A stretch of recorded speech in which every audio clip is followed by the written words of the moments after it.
enough traffic. I feel like we're we're not as booked for the winter as we'd like to be, so I don't know, we might tweak like the 3-day minimum to 2-night minimum instead, make it a little more, Yeah. attractive for somebody that just wants like Friday and Saturday. So, I don't know, we'll tweak it. We'll see how it goes. We're still kind of feeling it out, took us a year and a half to kind of navigate the two platforms and figure out how to read the market, I'm surprised somebody hasn't just like cornered that, like they focus just on one ski resort and all the rentals in it. Well, that's like, more than furbish up there, but they, they could manage for us, but they take 30%. They do all their own linens, which is, my wife's in hospitality and hotels, and it's like that doesn't work for her. She wants to be able to present the place in a certain way, which yeah. Oh yeah, I'm sure get more money that way too. I think so. Right now we're not getting enough all around, so.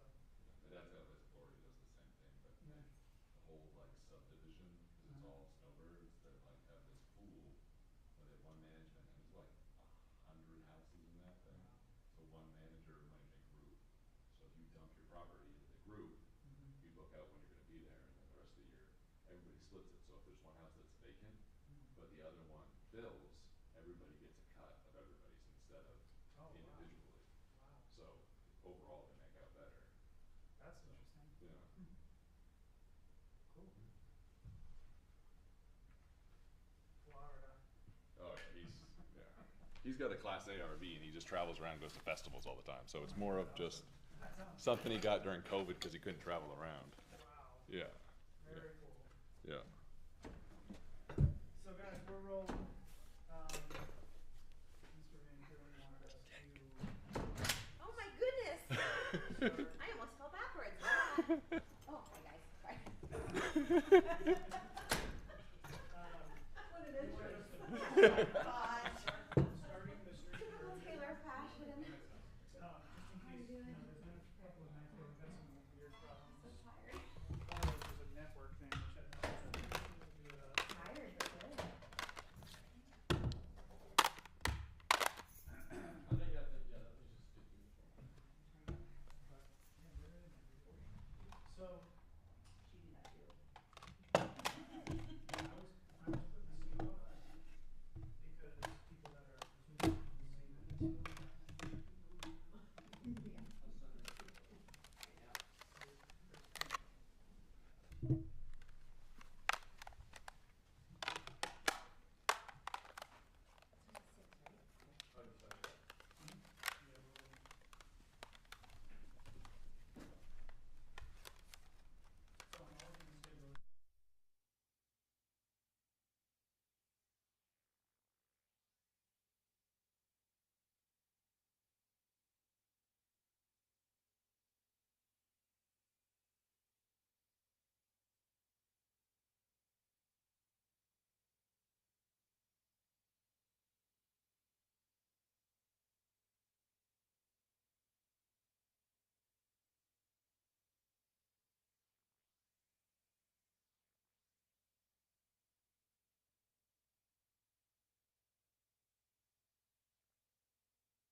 saw what he was coming from. Good evening. Good evening and welcome. All right, microphones are on. Wow, it's the last meeting of the MSAD 51 School Board of Directors for 2024. Hard to believe. It's like, what year are we? Last one. So welcome. What?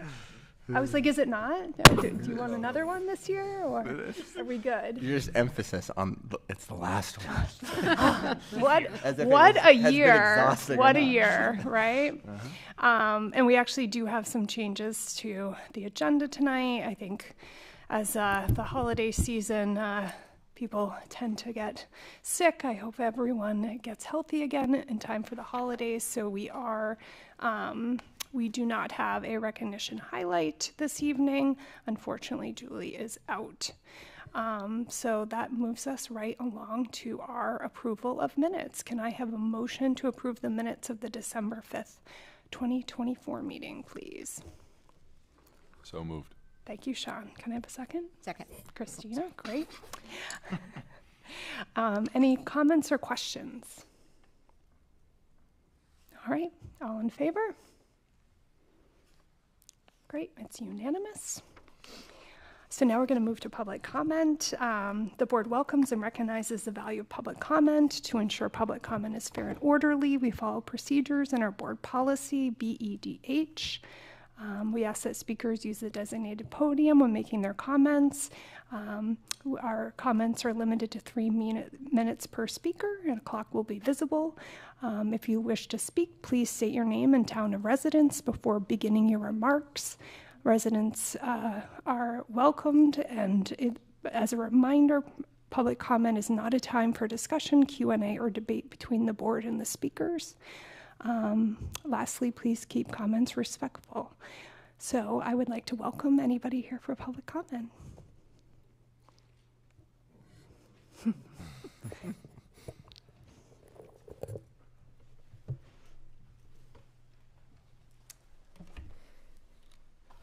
Hey, I'm Bill Young, Cumberland now, man between two towns still.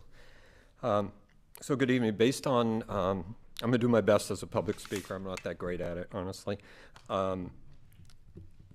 Based on the occurrences of the active shooter, I wrote a couple of posts recently over the past couple of days on on medical care for providers. So I'm just going to read this and just so I can stay on track with this, because I notched it down from about 5 minutes to staying within the 2:26 here now. Based on a couple of posts I wrote over the past couple of days, I was asked to speak about what I feel is a paramount issue involving the safety of students and staff that may be involved in a mass casualty event. I'm here to offer my expertise and assistance and to collaboratively work with your safety committee to put together a trauma or stop the bleeding training. My experience throughout my 24 years in EMS includes cardiology and tactical trauma medicine. I have trained in various states involving active Navy corpsmen and Army Ranger medics.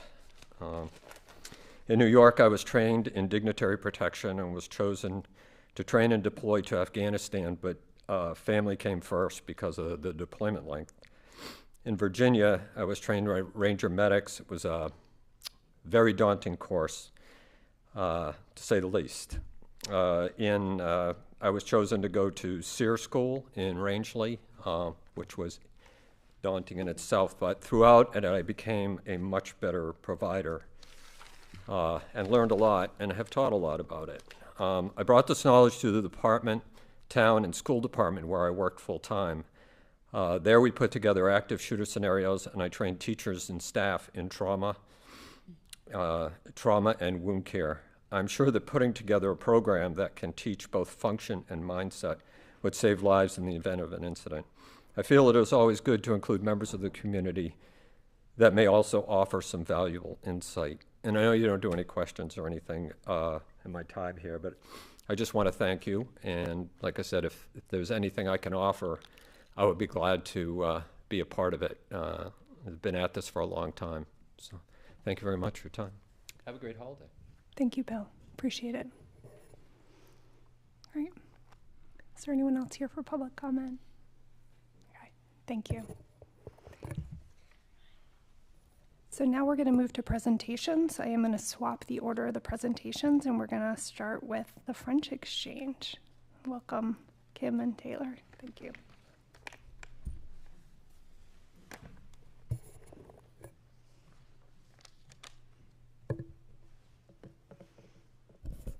Good evening. Bonsoir. So I'm Kim McDonald, I'm Taylor Poulin. and we are here to present the IB, or no, the IB. I'm here with two hats on. The French exchange. And it is an exchange program that we have done in the past. And we are looking to do it again in next year. So we go every other year.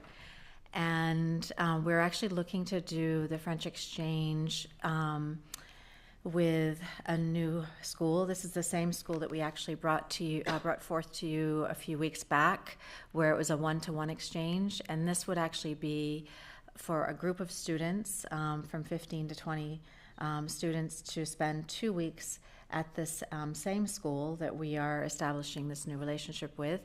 And in turn, we would be hosting those 15 to 20 or so students from Confolens, France, is the name of the town, to Greeley High School next year as well. So those are the basic details of it. We usually spend a couple nights in Paris, fly into Paris, and then take the train to the host town, and where we are met by all of the host families and the students, and attend school with them, and also get to know their region, their families, their activities, their culture. Much like the United States, France's cultural highlights vary from region to region. And so we get to explore that, and then at the end of the 2 weeks, we'll head on back. A few months later, we'll be hosting them here for 2 weeks as well. Anything else we want to highlight right now? You have the packets. You had them ahead of time. With responsibilities for student responsibilities, parent, host, family responsibilities. Our school, what does that look like for our school? It is basically the same that we've been doing now for 10 years with the other school in the eastern part of France, but now we're establishing this relationship with the school in the southwest of France. Great. Questions? Is there questions? Just excited that you're bringing this forward, and it gives more opportunities for our students to do this type of exchange. I think it's really important, and I know it takes the initiative of the staff to be able to have these experiences and opportunities. So thank you. So the cost,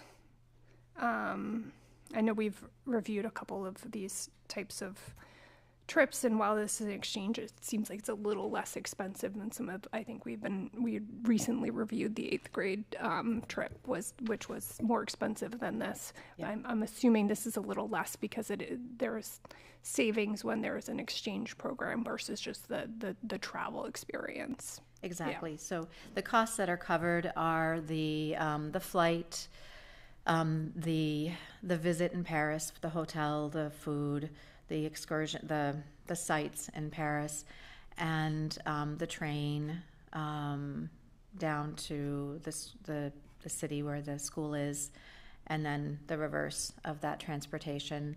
So we've been able to keep it around $3,200 for the past, since 2022, I believe it's been around that price. So hopefully we can keep it right around there as well. We know that the question often comes up about accessibility, and do you want to address that?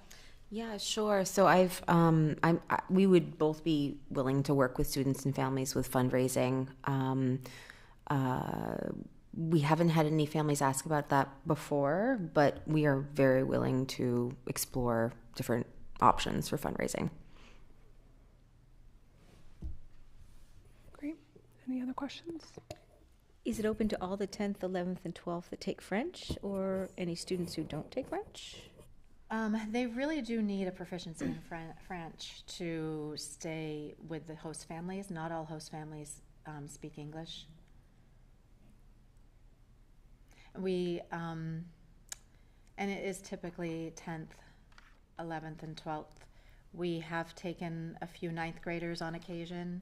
And, you know, there are multiple conversations to ensure that they're ready to do a host or a family stay as a 9th grader. Any other questions? So how do you decide, and what's the cap for students? So the cap is about 20. 20 Sorry if you said that. I'm still No, that's tuning okay. in. The cap is around is usually at 20 students. I think there was one time we took 21, and we've never actually had to refuse anyone. I remember we had a large pool of students last time, and Taylor was like, what are we going to do if we have to, you know, what are we going to do? They're all going to want to go. And I'm like, I mean, when it comes down to it, with all the decisions that students have to make with, you know, sports and all of that, I'm like, I think it'll probably be okay. And I think we came in maybe a little under 20, or was it right at 20? I think it was 18 last time. 18 last time. So we usually don't surpass the 20. Okay. Great. I would like to ask if we would like to move the item for action up further, if someone would like to make a motion to approve the French exchange trip as presented. Move the motion, or make the motion?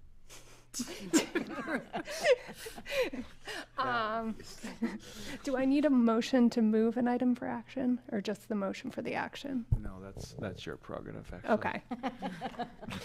Then I move to approve, but wait, I want to make sure I get the wording right. I move to approve the French exchange trip as presented. Thank you, Kim. Can I get a second? Second. Thank you, Megan. Any other questions or discussion?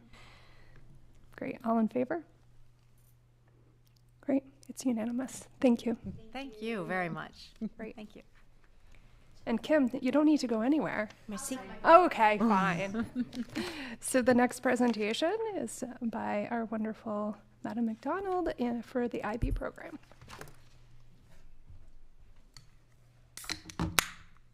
Just take me a second to load up my presentation here. You get to see a lot of me tonight. Now I'm wearing my IB hat. Let's see.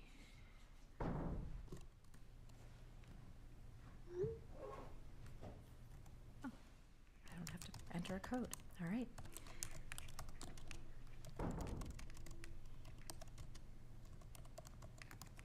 Okay.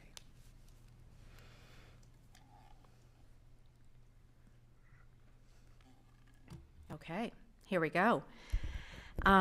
So, hello again. I'm Kim McDonald, IB Diploma Program Coordinator and teacher of IB and AP French. And so, I'm going to start by thanking you and our district, our community, for the commitment to this program.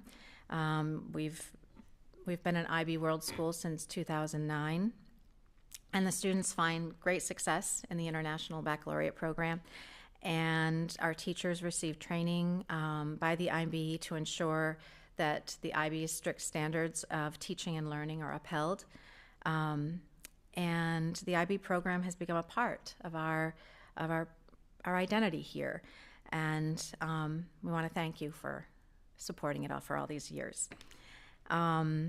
So I'm going to go through a little bit. There are some new people on the board since I think even just last year.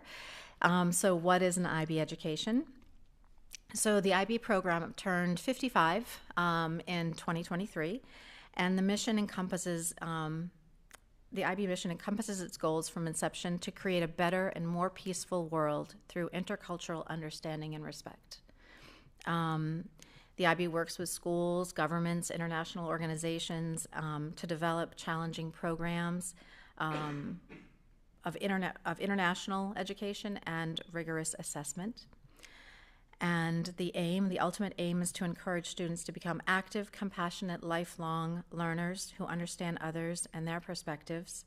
They learn how to learn and manage what they're learning, and they learn what it is to be human and to thrive in a complex world. I'm not going to put you on the spot, girls, but there might be a couple times that I refer to our two student representatives on the board who are both IB diploma, full diploma students. And so the IB prepares students to be lifelong learners. And we also really believe in these attributes. It's reflected in our mission statement. The mission statement actually has basically the learner profiles here. And we want students to strive to become responsible members of their communities. Each month, we actually, the teachers nominate and select students who embody the attributes, celebrating a student of the month. So recognizing and honoring the students who are striving to attain these areas of these attributes of being an ideal learner. So there are inquirers. We hope that our students become inquirers. We nurture curiosity and develop skills for inquiry and research. We hope that our students are knowledgeable, developing and using conceptual understanding and exploring knowledge across disciplines. That our students become thinkers, using critical and creative thinking skills to analyze and take responsible action on complex problems. Communicators, expressing oneself confidently and creatively in more than one language, collaborating and listening carefully. Being principled, acting with integrity and honesty, and taking responsibility for one's actions. Being open-minded, appreciating your own culture, histories, and that of others. Being caring, showing empathy, compassion, and respect. We hope our students take risks and approach uncertainty with forethought and determination, becoming resourceful and resilient in the face of challenges and change. We hope they become balanced, doing a little yoga, understand the importance of balancing different aspects of life, the intellectual, physical, and emotional. And I say that, we did a little yoga today.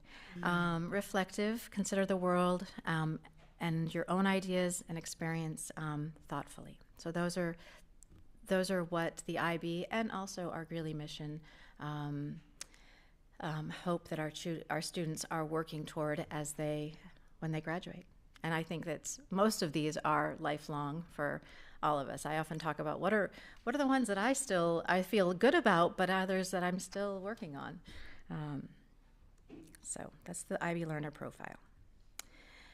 So the diploma program is so on the right of this graphic, you can see that the IB learner is at the center, focusing on the 10 attributes, and then each subject area encompasses the approaches to teaching and the approaches to learning. And these provide a common framework for teachers as they prepare students for success in their studies and life beyond. The IB provides a cohesive and comprehensive program that explores local and global challenges. And diploma candidates, full diploma candidates, take 3 standard level courses and 3 higher level courses. And the difference between a standard level and higher level is the breadth of content coverage. The SL courses are rigorous, but they don't cover as much content as the HL courses. And one way to think about like the HL, you will see some more differences a little bit later on, is a major and a minor in college. And students can choose to enroll in the full diploma program for 11th and 12th grade, or they can also take some IB classes. So we have many students who take 1, 2, 3, 4 IB classes, or the full diploma program. And I'll have those numbers a little bit later on. So the curriculum is on the outer ring, and there are 6 groups. So when we talk about the groups, we're referring to the content areas, basically. So I'll go a little bit more in depth in the different groups in the next slide. So group 1, we offer here at Greeley High School English, Lang, and Lit, and that's at the higher level. In group 2, we offer French, Latin, and Spanish. Typically, students will take it at the standard level, but on occasion, they'll take a higher level of French or Spanish. Teachers. I wanted to mention the teachers we have in these different areas. So Susan Inman and Bobby Livingston teach our English, Lang, and Lit. Taylor Poulin and I teach the French. Seth Knowles teaches the Latin, and Seb Brennis and Margaret Corral teach the Spanish. Group 3 is the Individuals and Societies group. And here we have Geography standard level, and that's with Julie Dowdy and Graham Shove. And History of the Americas, and that's at the higher level. That's with Graham Shove and Glenn Tracy. In Group 4, we have the Sciences, Biology higher level with Stacy Rodriguez, and Chemistry standard level with Emily Banks. And Group 5 are the Mathematics. So we have the Analysis and Approaches course, which is with Ms. Tracy, and the Applications and Interpretation course, which is with Ms. Gribben and Ms. Barubi. And in our Group 6, we have Music and Visual Arts with Music with Sarah Bailey and Kevin Rollins at the SL and HL level, and Visual Arts, SL and HL, with Siri Botto and Mel Egan. At the core are these acronyms, which we know oh so well in the IB Diploma program: TOK, CAS, and EE. And I'm going to talk a little bit about what do they mean. So they, you have the student in the center, you have approaches to teaching and learning. It's right outside of that these 3 fall, because it really is at the core. So these are requirements along with the 6 academic groups, 6 academic courses for the IB Diploma program.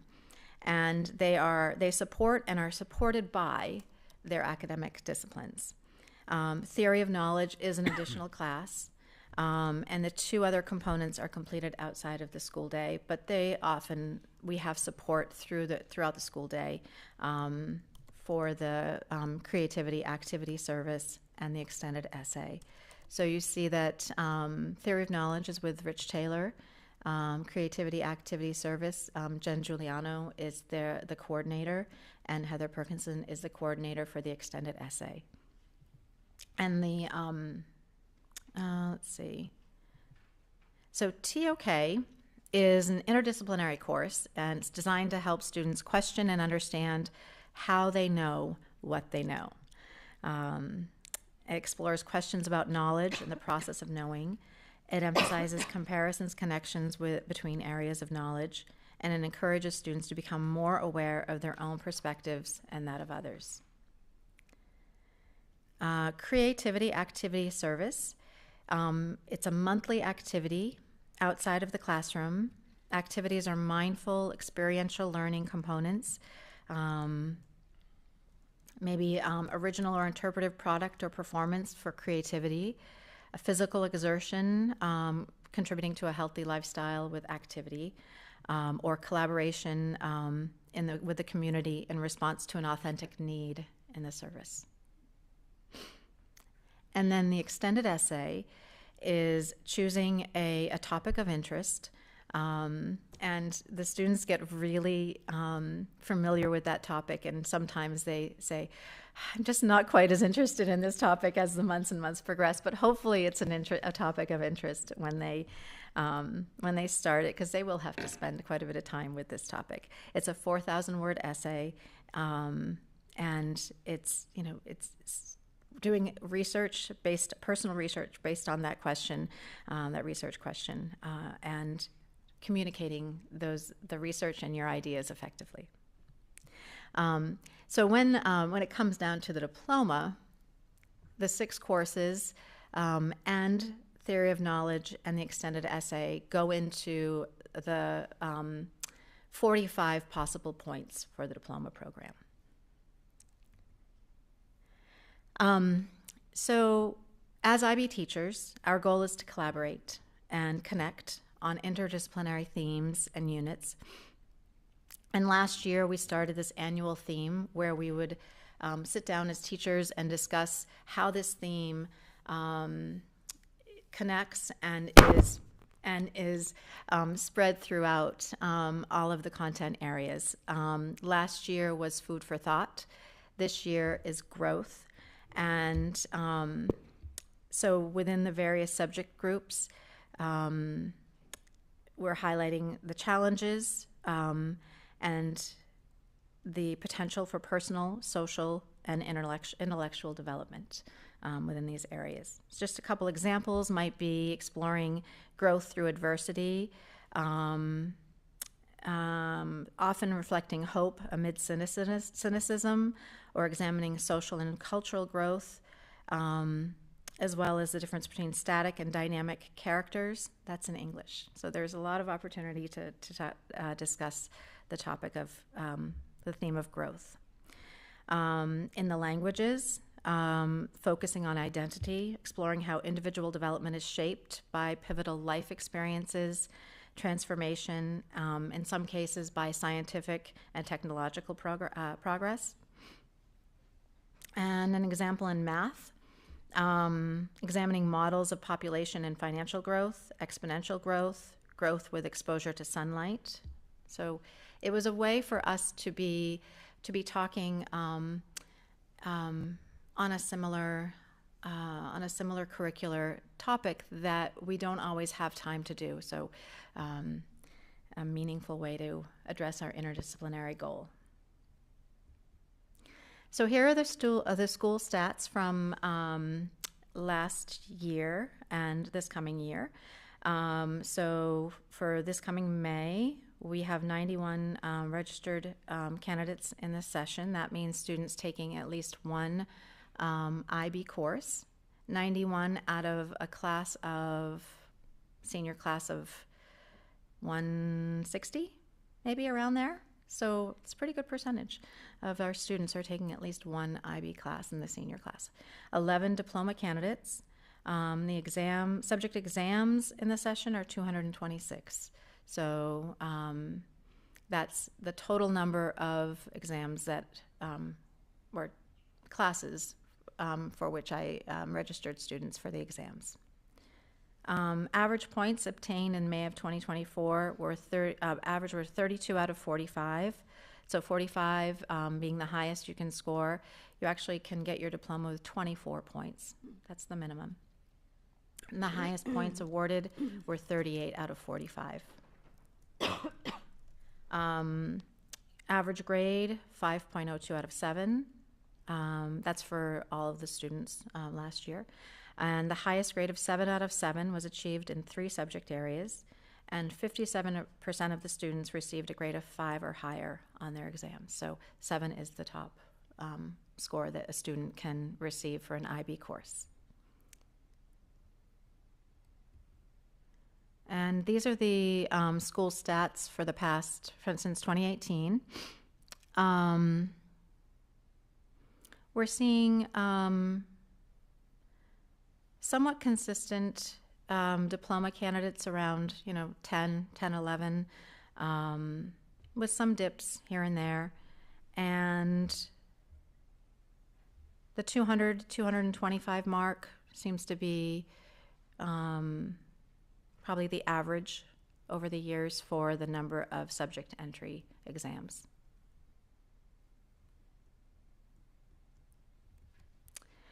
So I'm going to shift a little bit now to our evaluation. So every 5 years we have our program evaluation.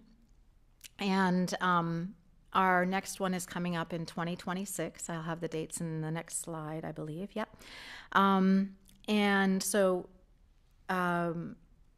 the program evaluation every 5 years, it helps us to helps us and the IB know that the IB programs are being implemented according to their standards and practices. It's also an opportunity for us to pause, reflect on what's working, what may need more attention. It's a time to step back and see the big picture, re-engage the community, and get re-energized about the IB and all that it has to offer. And at the heart of the program and all of the content areas is reflection. And so this is an opportunity for the school to reflect.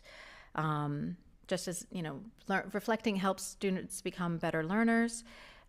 This self-study, which is the part of the reflection process, will help us become a stronger organization. A couple things in this slide here. It shows the preliminary review, and that is submitted 4 months prior to our visit. And that's basically the documentation, school information, unit plans. So each group has to submit a unit plan for that, and so the people involved are the coordinator, administrators, teachers. Then we have the self-study. I can give you the date for the preliminary review. It's March 15th, 2026. Self-study is June 1st, 2026. And that is our self-assessment of how we think we're implementing the program. And it's showcasing our achievements, reflecting on the learning, the impact of the learning and the teaching. And that's students, staff, parents, administration, and school board for that self-study. So that's when I'll be reaching out to all of you to gain your perspective on how you feel the program is working. And then we have a program development plan that we submit on that same date with the self-study. And that's identifying a focal area that comes up through the self-study. So an area that we need to work on as a district that comes out of the self-study. It could be one that I was thinking of, like what have we been working on since I've been in this role, is the interdisciplinary collaboration piece. So working with teachers in various content areas to establish that those bonds, those connectivities between the disciplines. Teachers, students, admin, and coordinator are involved in the program development. And this all takes about 12 months. So right now, we think it's so far away. However, this winter will be a year away. It takes, and the process actually happens simultaneously. So we are working on the preliminary review documents, the unit plans, but we also have to start the self-study and reach out to all of our stakeholders to gain information about how we're doing on this program. So it really does take a while to do this all. We can't wait until the preliminary review is in and then start our self-study. It wouldn't be enough time to get all of it done. So these are the dates, and then we actually will have our evaluation visit, which is remote, virtual. And they're doing, instead of in person, they're doing this more and more often. It's actually, I think it works, and nothing is ever as good as it is in person, but the evaluating teams have expressed that they can truly get a good picture of the schools by doing a virtual visit as well. So that will be in September of 2026. So that's the program evaluation. Well, you'll be hearing more from me about that as we progress through the different components of that. A couple more things I wanted to mention. This came out just a few months ago. It was the American Council on Education. They were commissioned to review the value of 20 course assessments at the standard level, TOK, and the most subscribed subjects at the standard level in terms of awarding university credit. And it came back that it recommends that colleges and universities award at least 3 credits for IB scores of 4 or higher in all of the SL subjects reviewed. So it's a pretty impactful study. The next step would be the universities making the decision to respect and honor this decision made by the American Council on Education. Every college as it stands now is different as far as what they award to for IB credits and AP credits at standard level and at higher level. We learned last year that USM gives credit at the standard level and the higher level for grades of 4 or higher, for scores of 4 or higher. So that always will depend on the universities, but that was something to share out for sure. And that was the recommendation. Of course, the question came up when this was introduced to the coordinators. Okay, French, Spanish, Chinese, the language courses getting 12 credits. And I'm going to try to remember how it was worded, but it's because of the continuation and the requirement to get to a certain level to award the 12 credits. There's another piece I wanted to share. This is an annual report that provides the latest data related to the IB participation and growth in the U.S., particularly among traditionally underserved student populations, as well as research outcomes for IB students across all programs. The full report is attached, and you have, I think, or either you have now or you will have this presentation in a PDF form.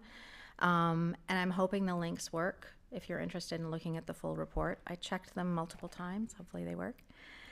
So just a couple slides from this report, not to the ones that were most interesting, I thought to share. So currently, IB programs are offered in 161 countries globally, in more than 5,800 schools.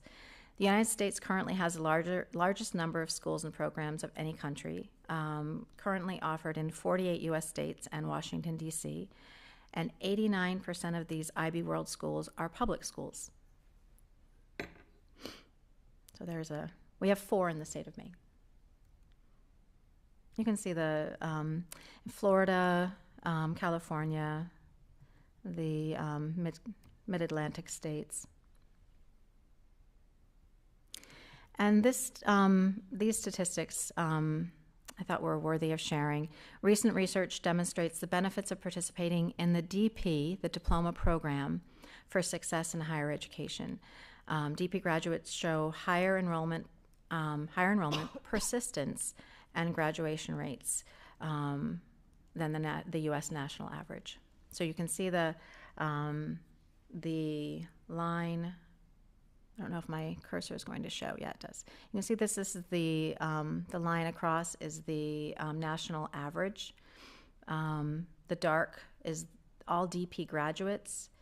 And the next one is the diploma recipients, diploma non-recipients, and course students.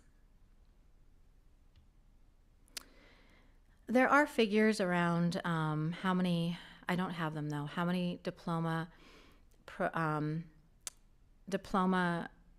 program students receive the diploma and how many don't receive the diploma?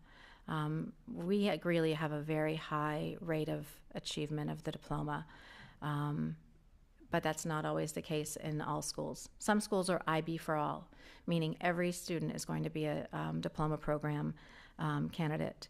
And so there's more percentage of students not receiving the diploma.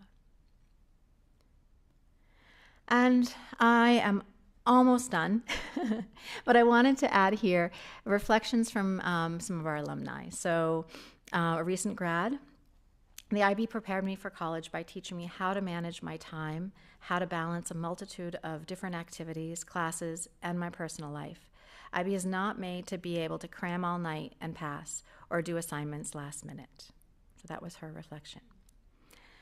The holistic and interdisciplinary approach is one that I strive to maintain and in many ways replicate in the classes I teach now. For me, the field of anthropology is an academic discipline that closely mirrors the IB mantra that prioritizes holistic, culturally relevant, and rigorous scholarship. He was a graduate from, I think, the first cohort. And one of my biggest takeaways from the GHS IB program was the skill set to engage in cross-disciplinary discussions and collaborations. The IB program also made me appreciate the benefits of learning and engaging with a small cohort of academic peers. I wanted to share with you, and I don't know if people know, and it's for the audience, for the people on out there as well, the community. There, right here, there's the IB website that I try to keep up to date. Again, that should be a live link. There's an IB quarterly that I have shared. I've tried to share it as much as possible and then ask people to share it as well. And that is highlighting the accomplishments of our students in the classroom with their creativity activity service, with their extended essay, with their theory of knowledge, and then it's also sharing other information that might be pertinent to parents in the community overall. And I wanted to invite you, if you're interested, invite the school board to see what happens in an IB class. So welcoming you into the classroom at some point midwinter. Leanne, I don't know if I can reach out to you and propose a couple days and see, if people are interested and people have the availability. It would probably be much like our district leadership team when they come around and visit the classes. And I think the school board has come into the classes before as well.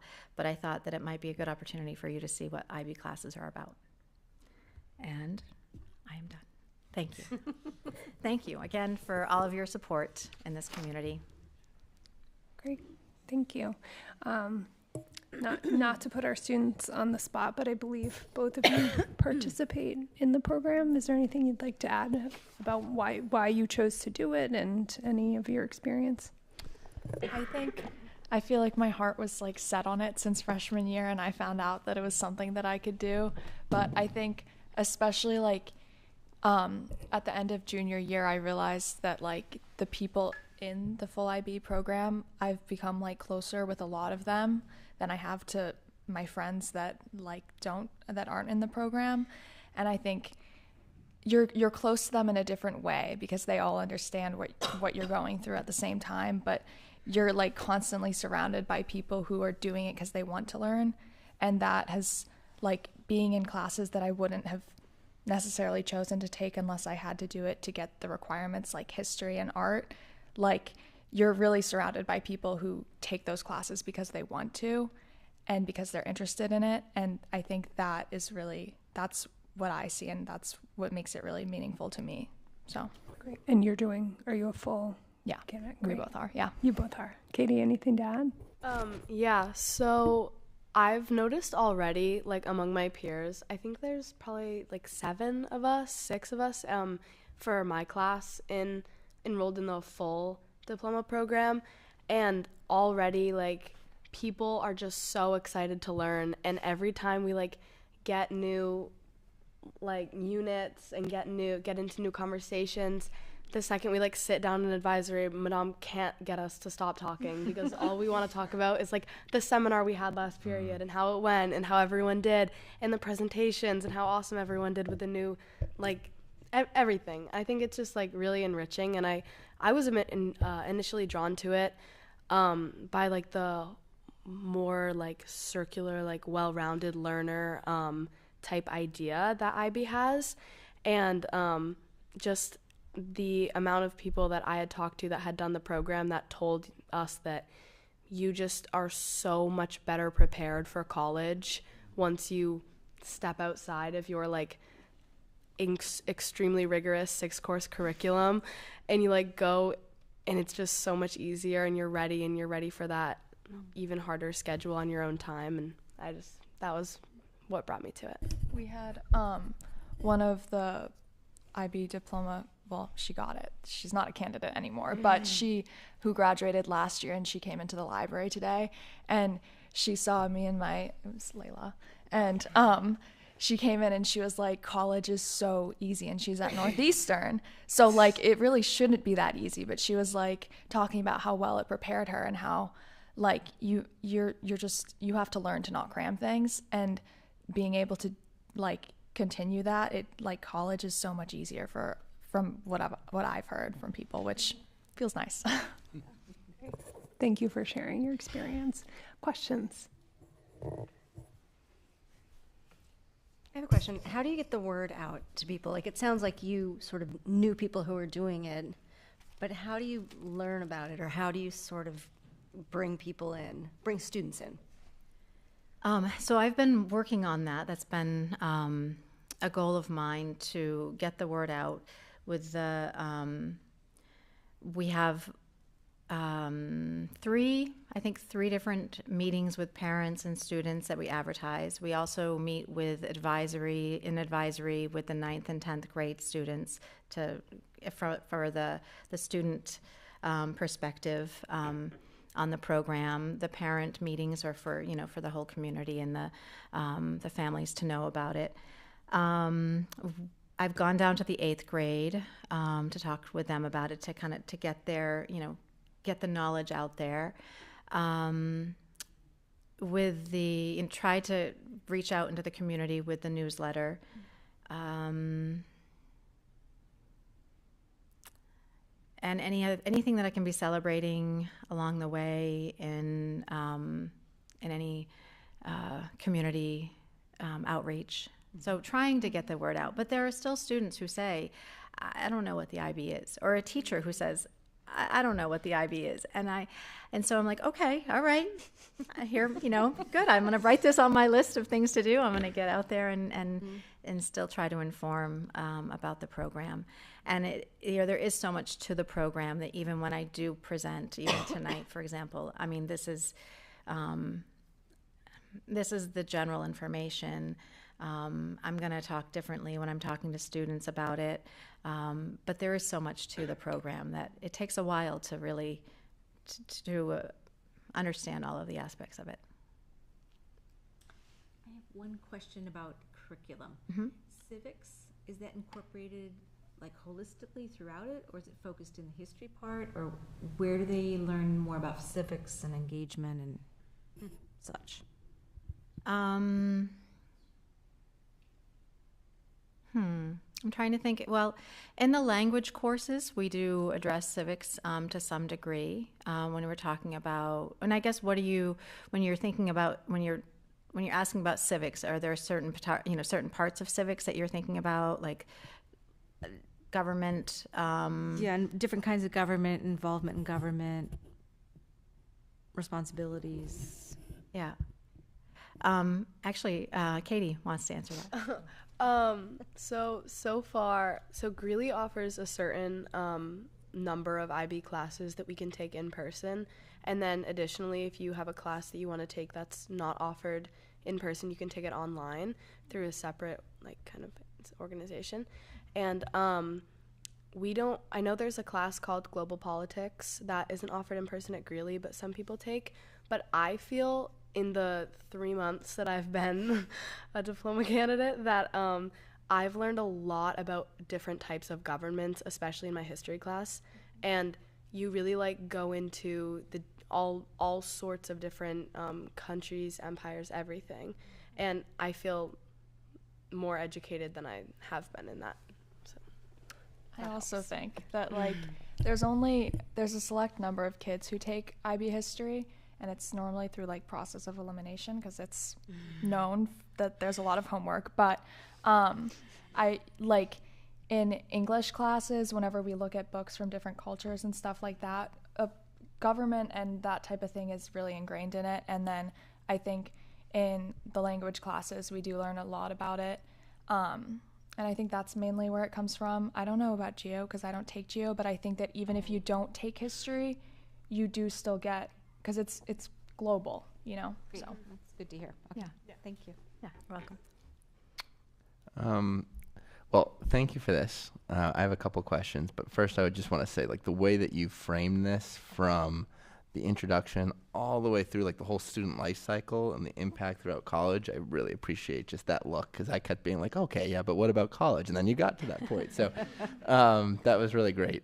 I am curious about, my first curiosity is about AP and how this, because often you hear this like in contention with AP, and I'm not sure if that's like a real thing or not. Like I work at like the university level, and when we look back, we always only really look at like from risk factors if you were involved in AP classes, but not IB. And so your presentation has made me really rethink that in terms of like the way that we look at IB and AP. But having said that, do we feel like our students like kind of picked or forced to pick going more of the AP route versus IB, you think? So I'm going to start by saying that some of it depends on the culture of what we know as a certain generation. In Maine, for many, many years, we didn't know anything about IB because it really wasn't in Maine, but there was AP. So talking about like in hearing from that you're at a university that also hasn't maybe looked at the IB as much as the AP, it could also be reflected in like the culture of that university not having as many candidates from schools that have IB. I teach both AP and IB. I've been teaching AP since I started teaching, and teaching IB since I got here. And the difference, I feel that the biggest difference between the AP and the IB is the IB really looks at an entire framework and with its relationship to the international, with an international perspective, and then all of the content areas are aligned with in IB in many of the aspects. So like the teaching, the approaches to teaching and learning, how the IB teachers are trained. It's all intertwined. It's interconnected, and with one mission, with one IB mission. And AP, I've never had a conversation with another, like, it never purposely had a conversation with another AP teacher. It's just not how AP is organized. It's not intentional to sit down with all the AP teachers from other content areas.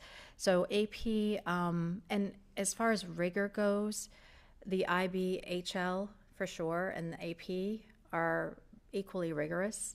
Why a student wants to take an AP versus an IB. The IB the courses are 2 years, so you're really diving into a depth and breadth of curriculum that the AP doesn't get to in 1 year.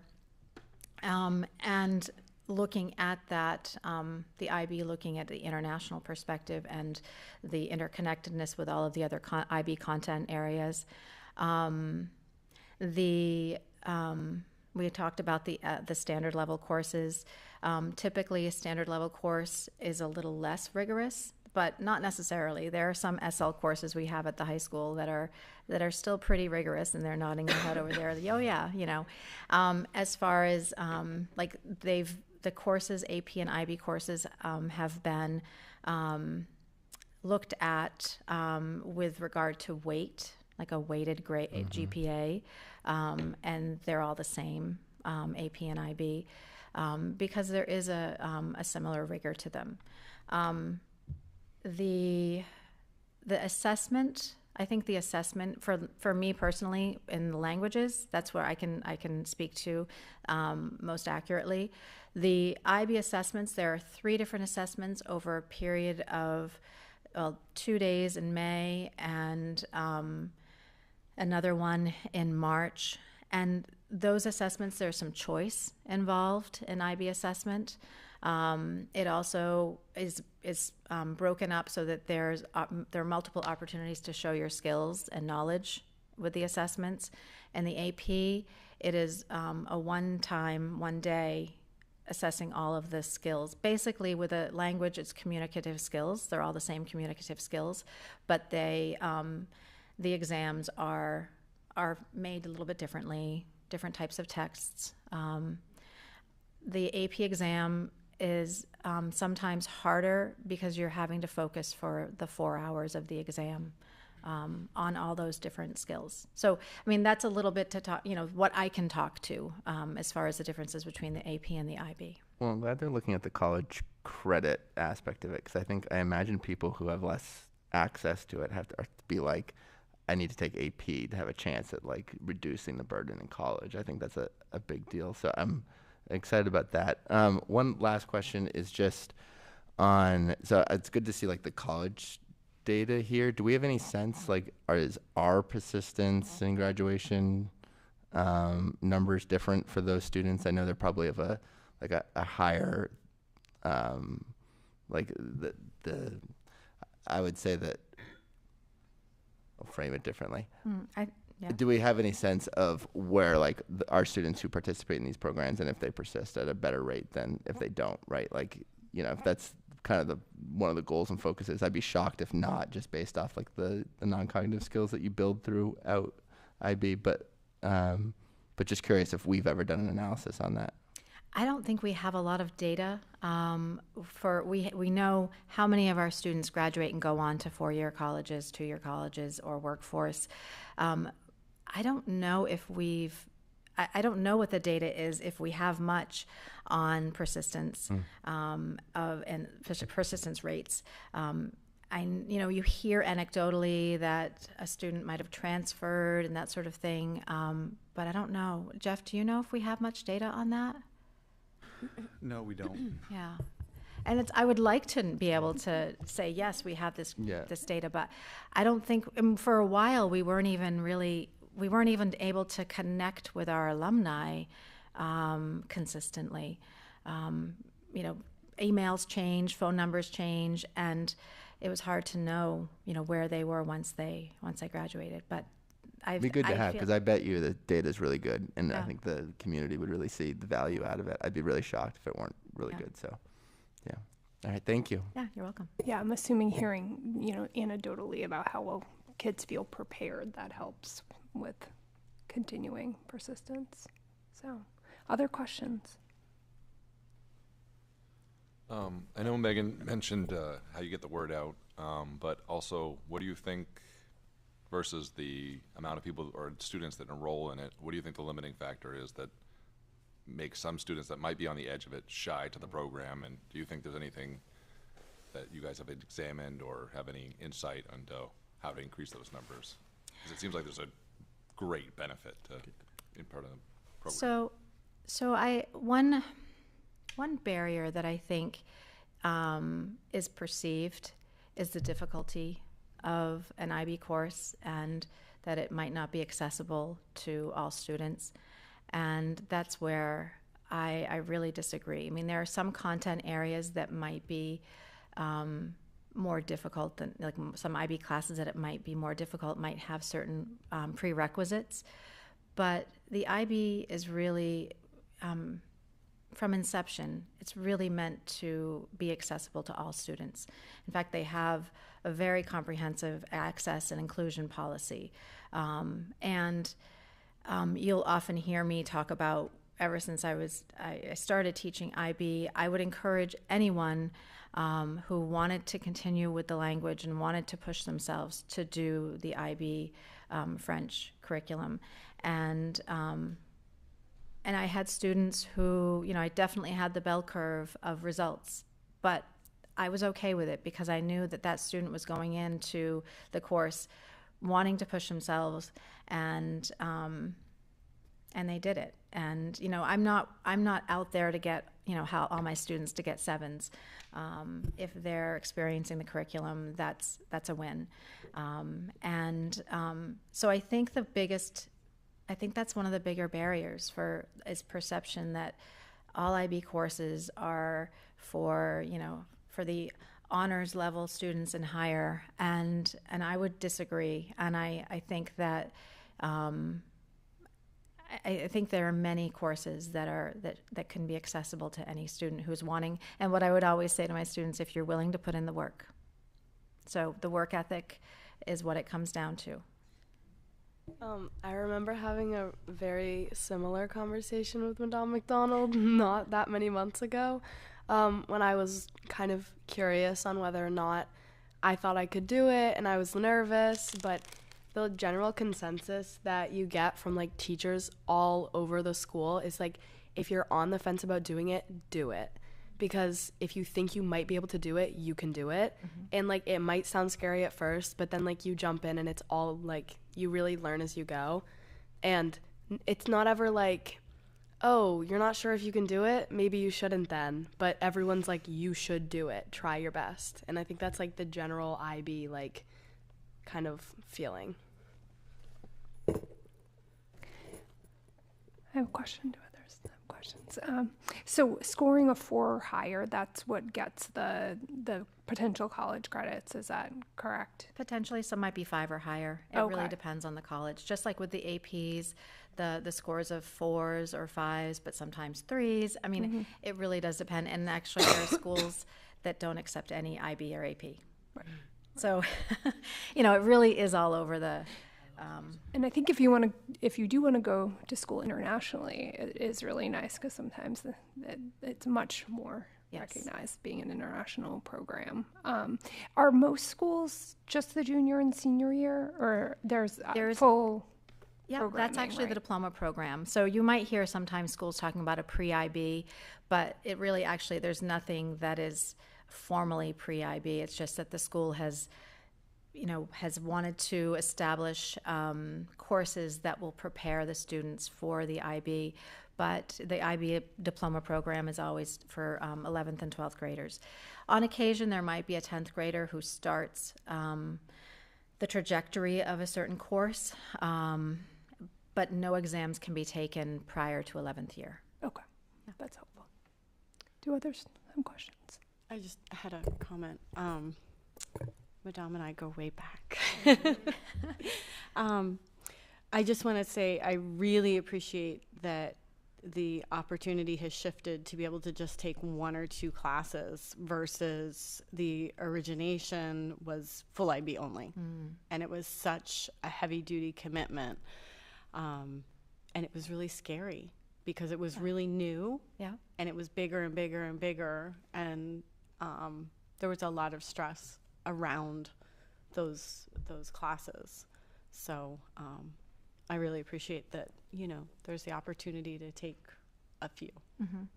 And I think that there are many students who take a couple IBs, a couple APs, a couple electives, and that's what the great thing about public education is. We can oftentimes cater to, especially at a school like Greeley, we can cater to all of the students, meet most of their needs. And so do you have to then decide if you're going full IB when you're entering junior year? Yes. Okay. Yep. You can't take a few and then decide to do the full program. No, you really need to start the courses in each 6 of the groups. Okay. In order to achieve the diploma. Yeah. Okay. That's helpful. Well, thank you so much for your time this evening. Thank you for my time. Yeah. To present to you. Wonderful. Okay, so we have another item for action. Oh, perfect timing. I was going to stall, but I don't have to. So I'm excited to hear more about this item for action, which I know came through our policy committee. So I am going to ask if somebody would like to move to approve the recommendation of the policy committee to continue to use Tuttletown as the MIW playground name. And see, the motion gave away the story there. Thank you, Annika. Second. Great, thank you, Jesse. And I know we had a little write-up in our packet from Corey. Annika, I know you're just getting settled. Do you want to say more about that, or I think it'd be nice to summarize how we got to this recommendation. Sure. So as you all might have read, and Corey attended the policy committee meeting last week, right? And presented on the process of soliciting names, which sounds like it went through kind of a multi-tiered, multi-layered process of really opening it up to all of the students, all of the staff at MIW to submit names within certain guidelines. And as he put in his summary, they received over 50 possibilities to sift through. And then there was a smaller leadership team. I forget the exact composition, but if someone else remembers, they can certainly chime in. I think it was some of the lead teachers and administrators, so Corey and Mallory, who narrowed that down further, and then that went back to the classes to rank their choices. So quite a process, which then ended with Corey and Jeff and our student reps, which I was very happy to hear that they got to participate in the process as well, to select the name. And Corey did a wonderful job in our meeting of really letting it build up before presenting The opposite what of the what you just did. I know, right? what the decision had been. So they unanimously recommended Tuttletown to the committee, and we voted to recommend that to the full board. Great. Questions, discussion? Can I just say that Corey, like his love and interest for the playgrounds has been going on as long as my kids have been here. Like he's led multiple committees on it. He goes and plays out with them. The way he talks about it is he's super enthusiastic. He's like the Jesse of the playgrounds. So I just want to thank him. He put a lot of effort and thought into it and care and got buy-in. And I think everyone was like, okay, we ended up here. This is great. So he just gave a really good presentation. His work was great. Can we have him host like a ribbon cutting or something? Yeah. Right? A little sign. Jumps on the castles. Well, yes, thanks to Corey and everyone who participated in that process. And it was probably a good test of our naming policy, getting familiar with that. Mm-hmm. We might be using that more to come. Great. Will there be a formal sign? I don't remember. Was there a sign before? There's never been a sign that I know about. I don't see that in the budget yet, but maybe we could add that as I was thinking we could reuse it, is what I was thinking. Oh, Okay. Community opportunity. I know, right? Mm-hmm.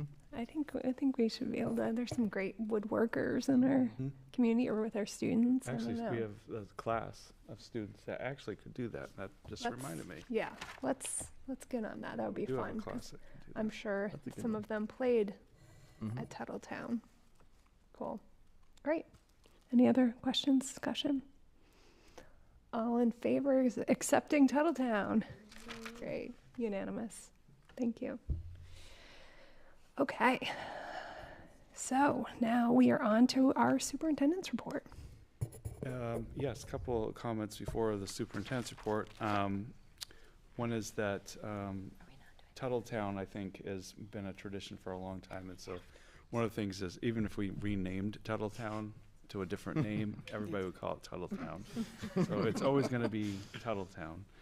But it's coming before the board because of policy FF, which requires the board to approve it. So thank you.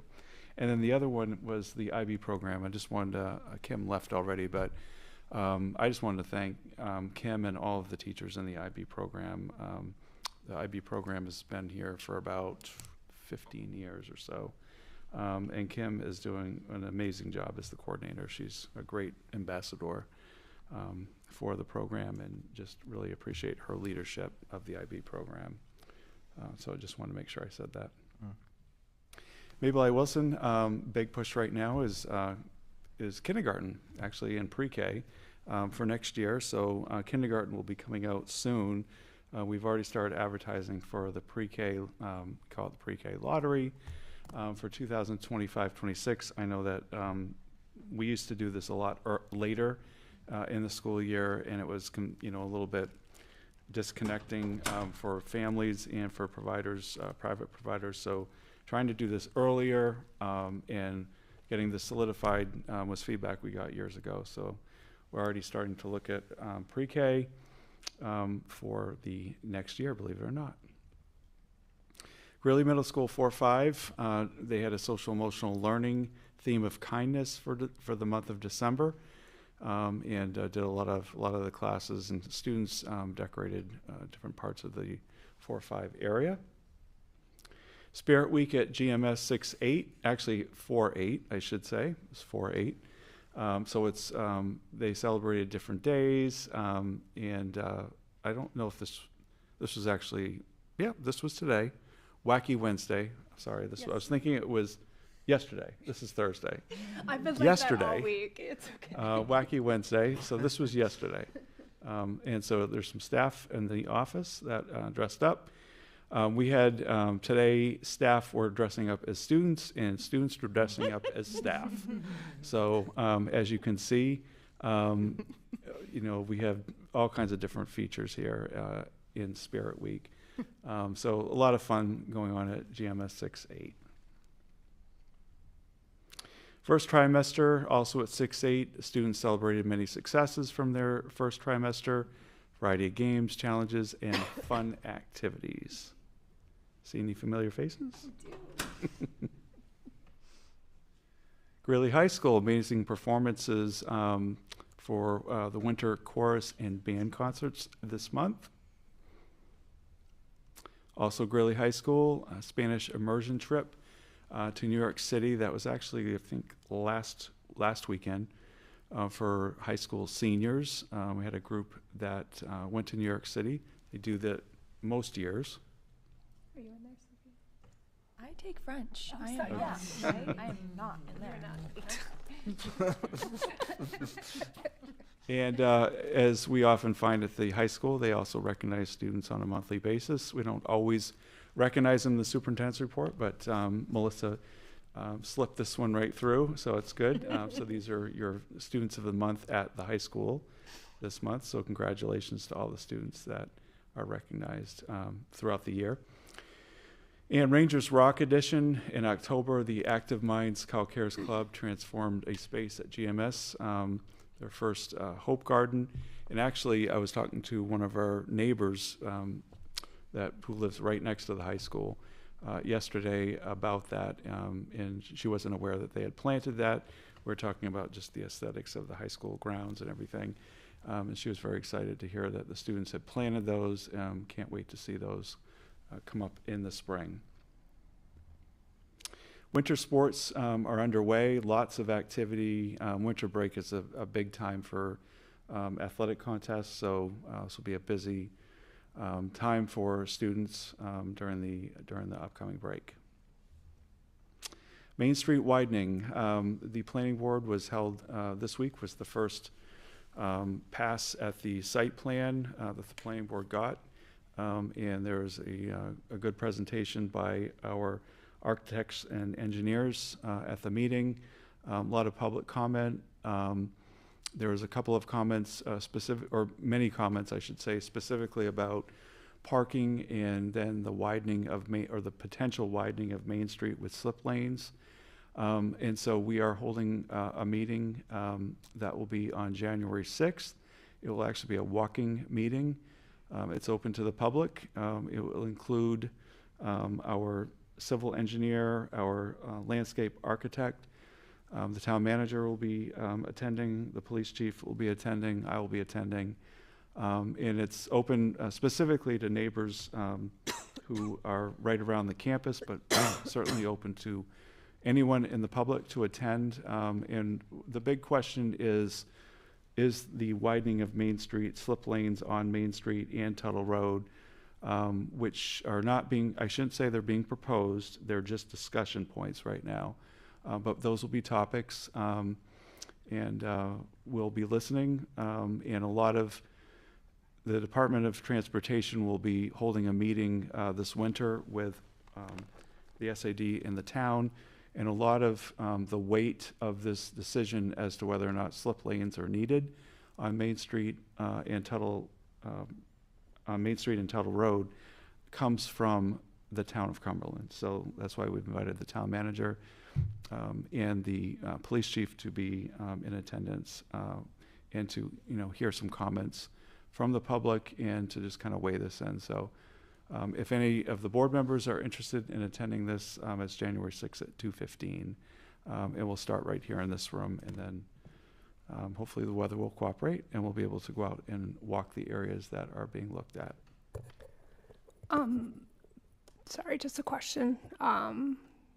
If that's a challenging time for neighbors. We checked in with some of the neighbors that we've corresponded with, and I think Melissa did that already. Just there's some groups of people. Okay. And I believe she got an okay on that time. I don't want to say more than I know, but I believe she did check in with some. We have some neighbors that we coordinate with. Great. And correspond with. So apparently that time was workable. Jeff, is that say the 8th? I'm 41 now. No, it's January 6th. It's that's not Wednesday, a Wednesday, January 6th. I think the 6th is the 6th of Monday. I was just looking at the calendar. Is that right? Yeah. Oh, I'm sorry. Well, I don't know how we did that. So it is a Wednesday. So whatever that Wednesday is. The 8th. You know what? I'm going to confirm that. I feel better about my eyes. All right. That is. We will look that up.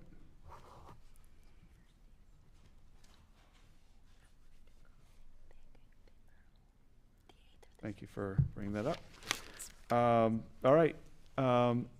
You heard tonight from someone, Mr. Young, who talked about safety. I've been asked just since the incident that happened about a week ago, more about safety practices in our district, and I've done a series on safety before and introduced things. Just want to put it back out there that we do have a lot of materials and information about safety practices in our district that we've made public. These are just areas that we have been working on, and I'm not going to go through all of this. I just want to say it will be in this presentation. We do post this presentation. The biggest thing is that we have a safety and security committee in our district. We've had one for many, many years.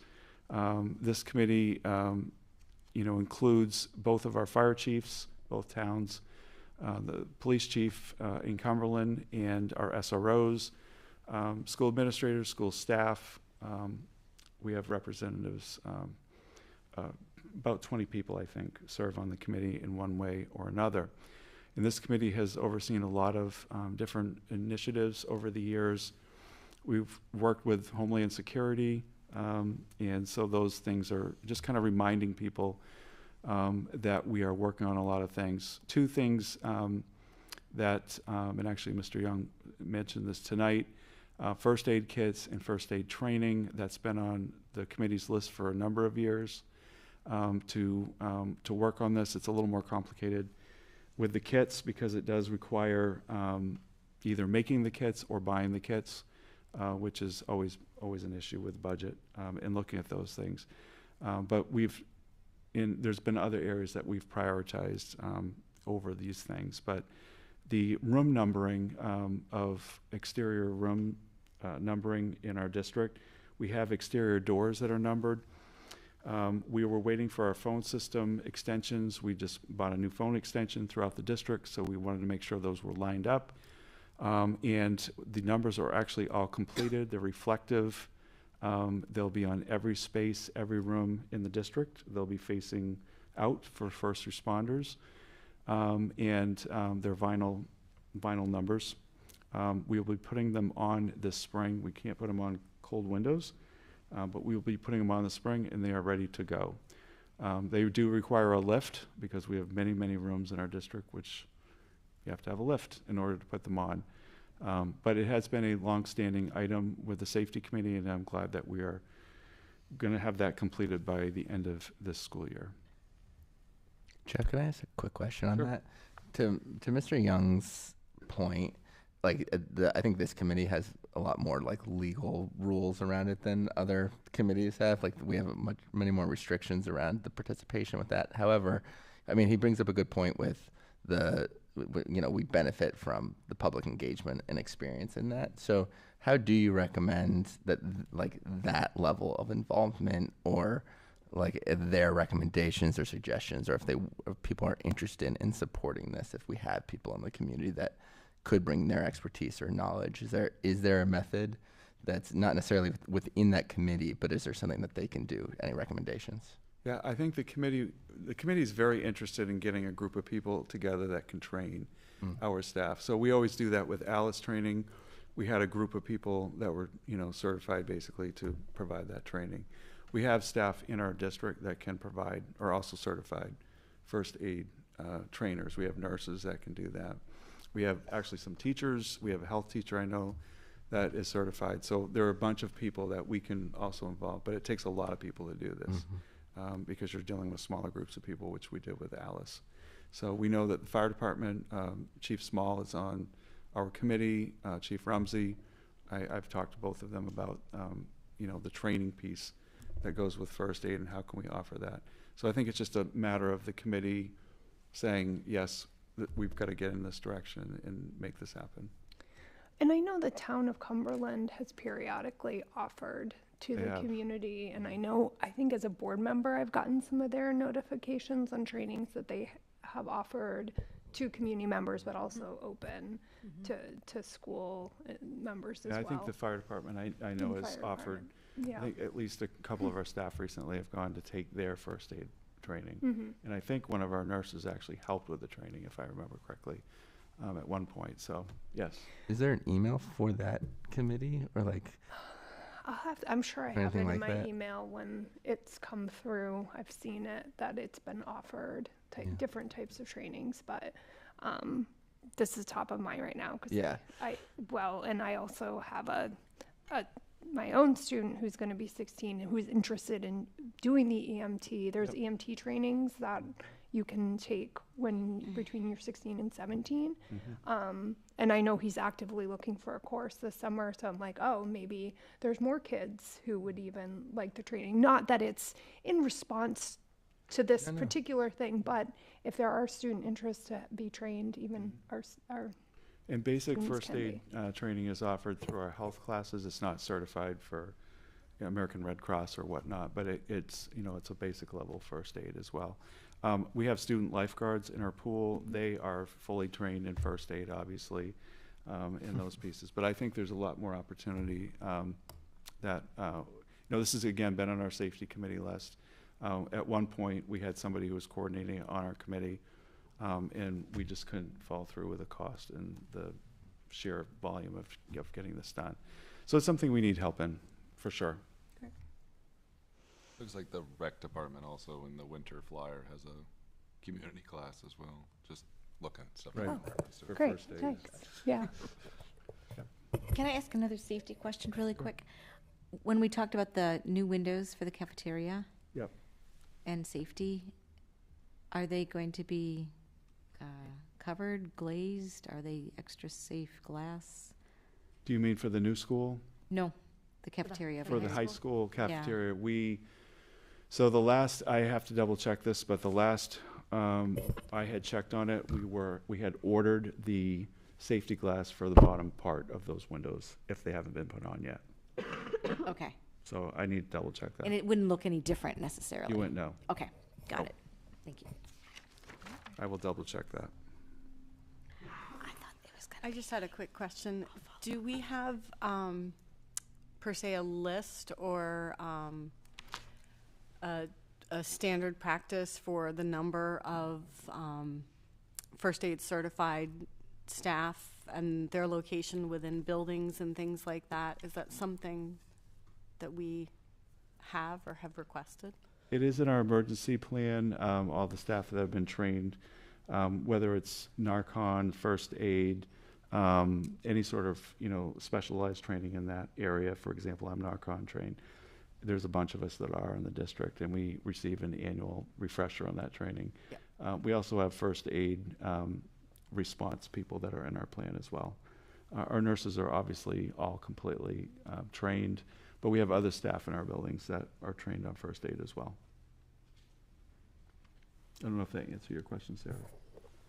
But you said it is part of the safety plan about number of people trained in buildings.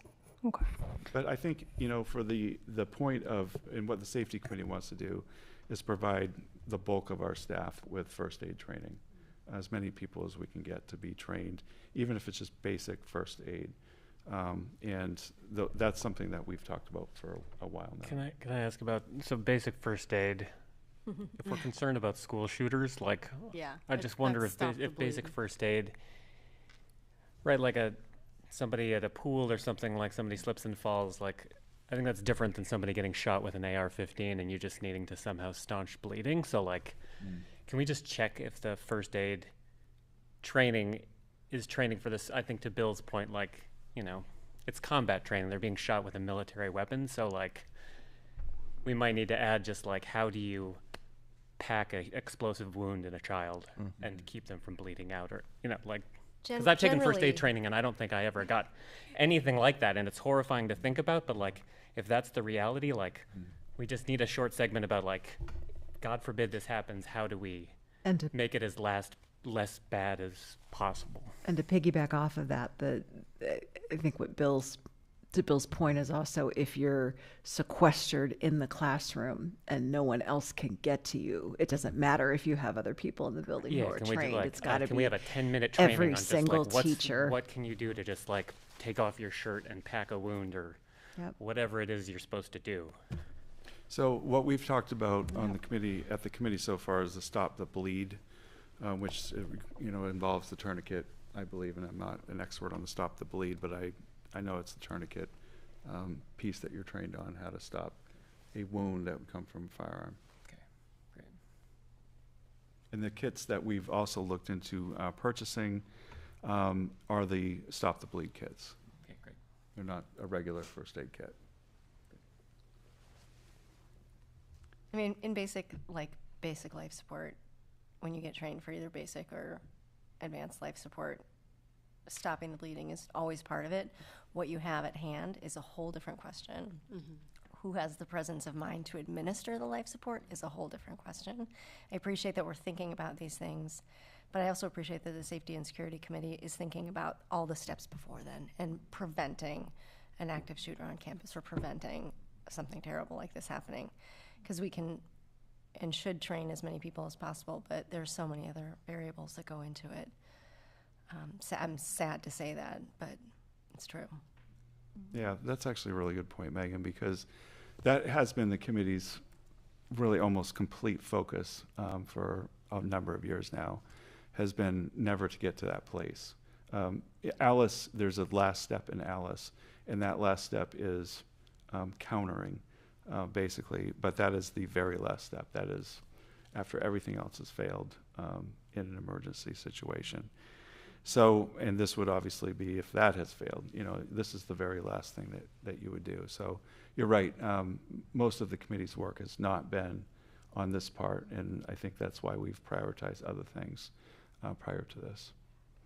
And I know that the whole safety issue, whenever there's an incident of any kind that comes up in a school setting, this always raises people's concerns and questions, which it should.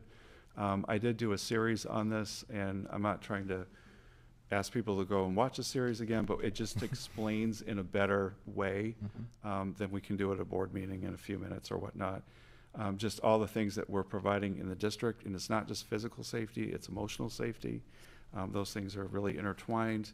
We know that the U.S. Department of Justice has a whole plan that they have put out, and the Secret Service coordinates with the Department of Justice on this, and we model our practices in our district after the Secret Service and Department of Justice. So that's a safety series that I did do using that framework that we have been using, and it's been recommended by the Department of Justice for a long time. And this evening I also want to just take a moment to talk about our mid-year strategic priorities pretty quickly.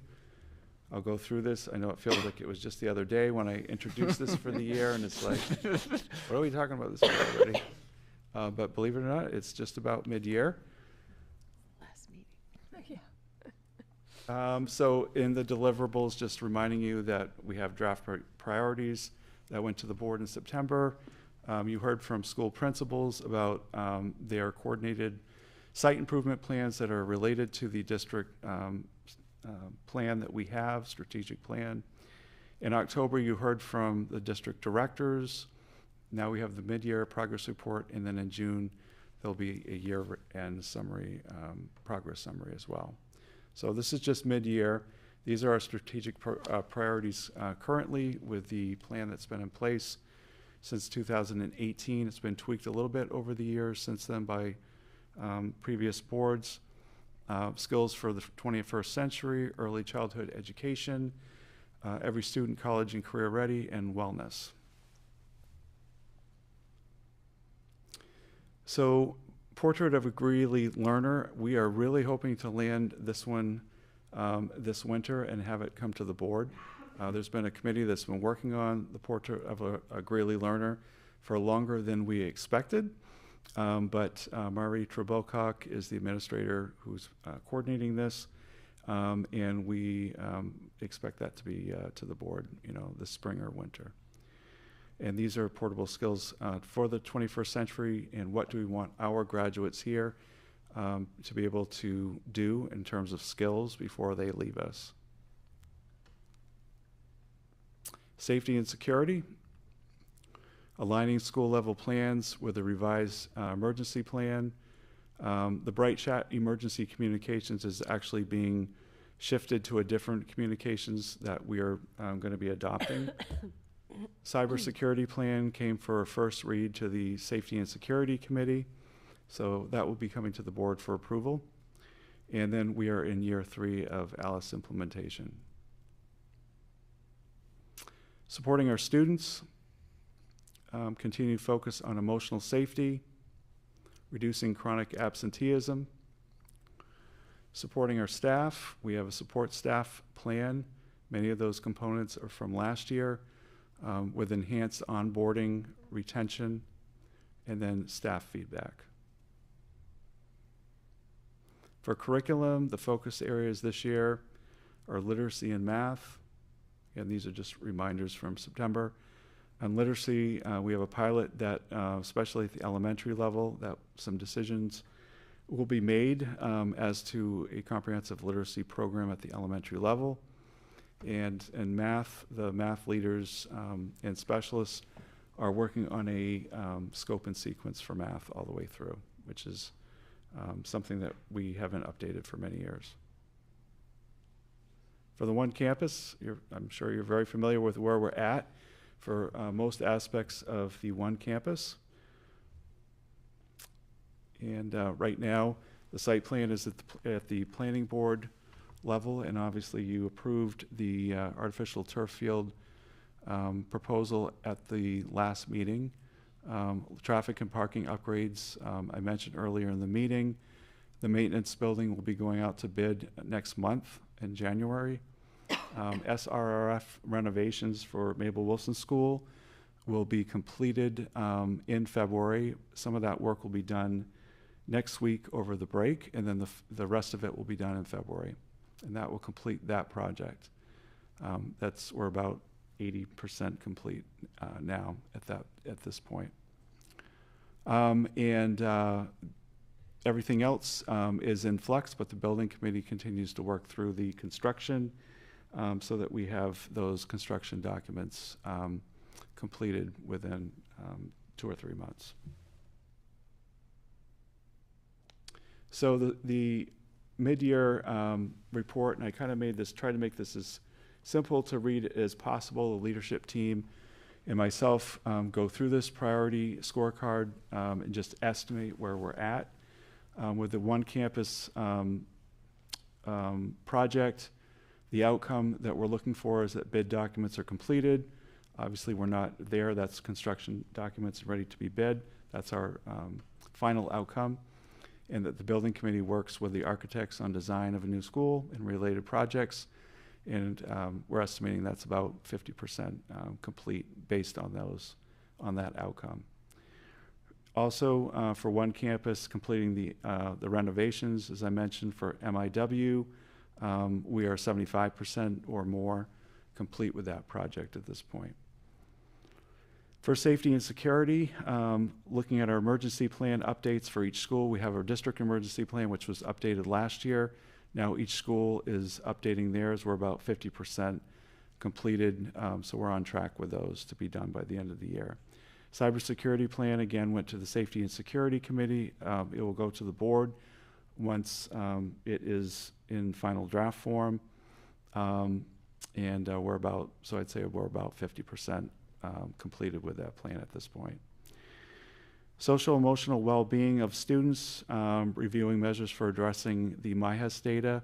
The Wellness Committee has had a first look at that data, and we'll continue working on that throughout the year. So we're about 25%. In terms of increasing support for our staff, we'll be relying on the mid-year staff surveys, which actually will be going out later in January, late January, to all stakeholders, and that will be an indicator there. So the 25% is just that we are working to get those stakeholder surveys ready for dissemination in January in terms of that goal. Working with building administrators and math specialists around the goals for math and literacy, and especially with literacy, we're also looking at writing as an area that we need to put more emphasis on. Mari is really leading both of those areas. So we're about 25% into those outcomes that we're looking for, the articulation of the math scope and sequence, and then literacy with a focus specifically on writing, and the literacy pilot that is continuing at K-5 and making those decisions. With Portrait of a Learner, I mentioned that. The Portrait of a Learner actually just needs to be wrapped up. It's been about 1.5 years of work with that committee, and they're getting closer to being completed at this point, and so we're about 75% into that project. And then the strategic planning, 0%, and that's because I have not brought that to the curriculum committee yet, nor to the board. That outcome is that it will be completed and submitted and hopefully approved by the board by June of this school year. So that is your Why, what have you been update. busy with? Oh, just the school project and other things. Great, thank you. Any questions? Thank you. I know it's been a lot of work with the school project on top of everything, so really appreciate it. Okay, well, let's move to committee reports. Start with our students. I feel as though we were just here, and not a ton has happened, but memorably today, as you've all heard, we did enrichment during our advisory time, and Sophia and I got to do yoga, and it was very enriching and very calming. And we actually had one of a senior who was like trained and is like legally allowed to teach yoga, taught us, and so she instructed us, and that was really interesting. And I think that the 2 weeks before Christmas break have been really busy on the work side of things for school, especially in our high schools. I've noticed that as a big sentiment. So I think everyone's really excited to have their 2 weeks off. And then just to bounce off the superintendent report, the seniors, the Spanish seniors, not French seniors, got to go on a weekend trip to New York City. And at first I was like, why are you guys going to New York City? You take Spanish. Like, what? But one of my friends showed me their like plan for each day, and it was really centered around like all the Spanish speaking stuff that happens in New York City that I don't know about because I take French. But they had a lot of fun, and there were a lot of positive remarks, and everyone was very excited about that. And then we also very excitingly last week got to vote on the seniors superlatives, which I think sometimes have a negative connotation, but I think everyone was very, very excited to get to vote on them. And it's always fun to see like the general consensus on things and just get to see people's names and stuff. So that's exciting. Very cool, thanks. My senior superlative was class klutz, so. Yeah, we don't have that one. Ours are a little more positive. Now everyone else has to share. Okay, Kim.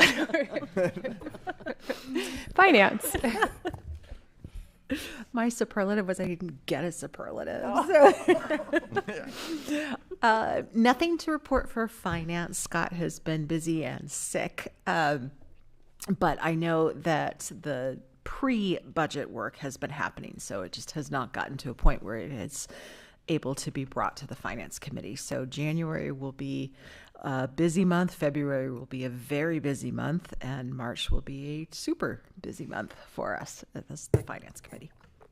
Great. Thanks, Kim. So, Annika, policy. Okay, so as mentioned, we met last week, and in addition to hearing from Corey about Tuttletown, we have 4 policies for you all for this evening for first read. They are all somewhat related, at least, so I'm glad we get this opportunity to talk about them together before they come back for second read and actually voting them in.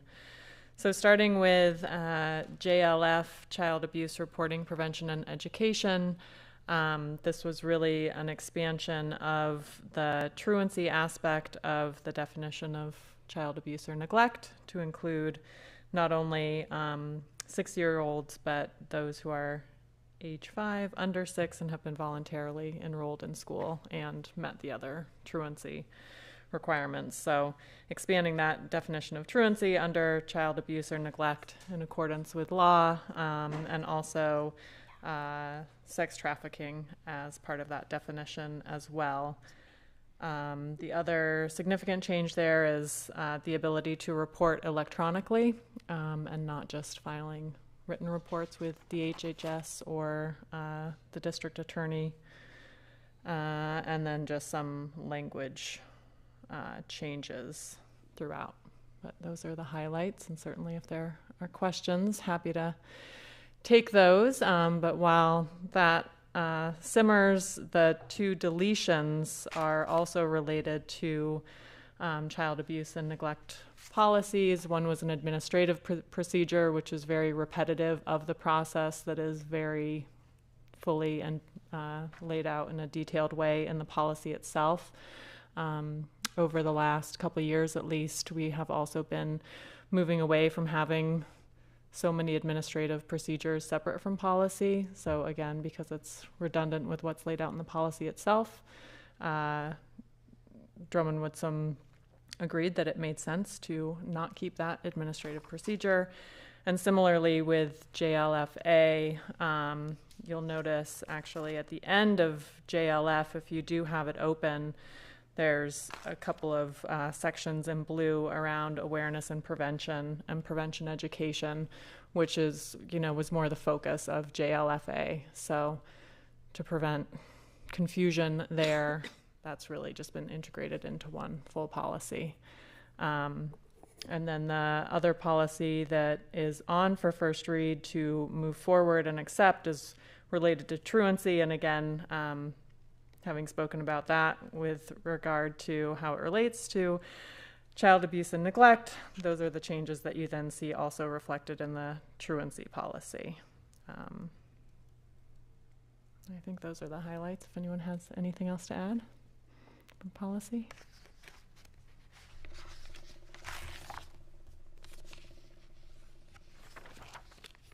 Anything else to add? Any questions?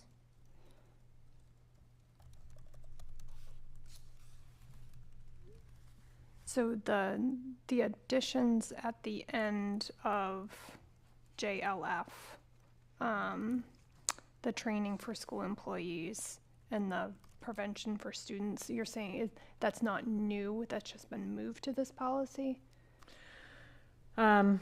I'd have to look specifically, but I do know that JLFA was really dealing more with the prevention aspect, so that was outlined there. I'd have to do a side-by-side to see, exactly what language was changed. I don't think it was pulled over directly, but does encompass that requirement under the law. Okay. Yeah.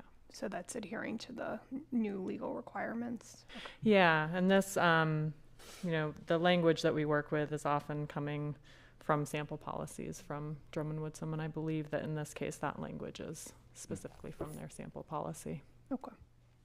Thanks. Any other questions? Thank you, Annika. And Policy Committee. Tim, school building facilities. Okay. We met last night as a mechanical subcommittee.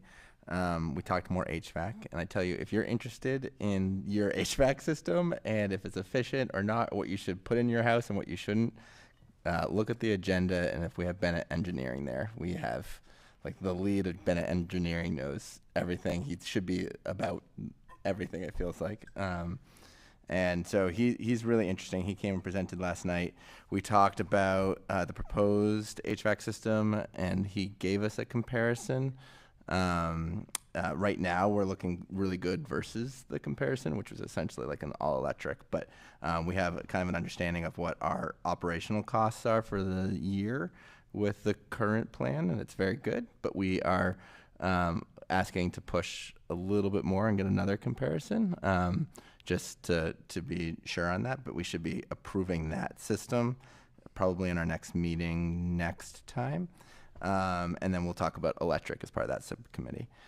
We haven't met as a full committee yet because I think most of our teachers aren't particularly interested in HVAC. But we will do that next month. We'll start probably talking about the actual school building. I want to talk to them, break down a little bit what we heard from the planning board, which I'll talk about in just a second. And we have our first kind of budget projection, so we'll go over very high level parts of that. So as Jeff mentioned, the planning board met on Tuesday in Cumberland, and it went pretty well. There wasn't any foreseeable significant bumps in the road, I don't think, or big questions. The community was really engaged. So there have been concerns about the amount of parking we have, and essentially the widening of the road as well. As Jeff mentioned, drainage came up. I would definitely take a look at that video and see I think it's on our website now, right? So of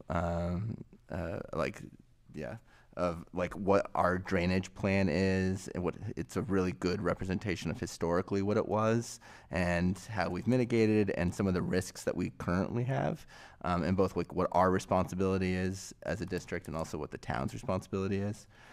So that was it was a lot of neighbor talk and addressing neighbor concerns. And then also the cemetery came up as well, just, how close we are to that. We've gotten kind of an approval to be as close as we are in a way, but I think there were some questions and concerns about that, so I think we addressed that. I think overall there was just a sentiment of how the town engages with us and how open we are. So just a reminder to the public that we meet pretty much every other Wednesday at Mabel I. Wilson from 6 to 8. It's either a subcommittee or a full committee, so you can look at the agenda for that. The next meeting, I believe, is 1:15. It's actually not scheduled in our calendar, so we will get that. That's probably my fault, not Melissa's fault, so I'll work with her on that, but I believe it's going to be 1:15 at 6. So we welcome the public.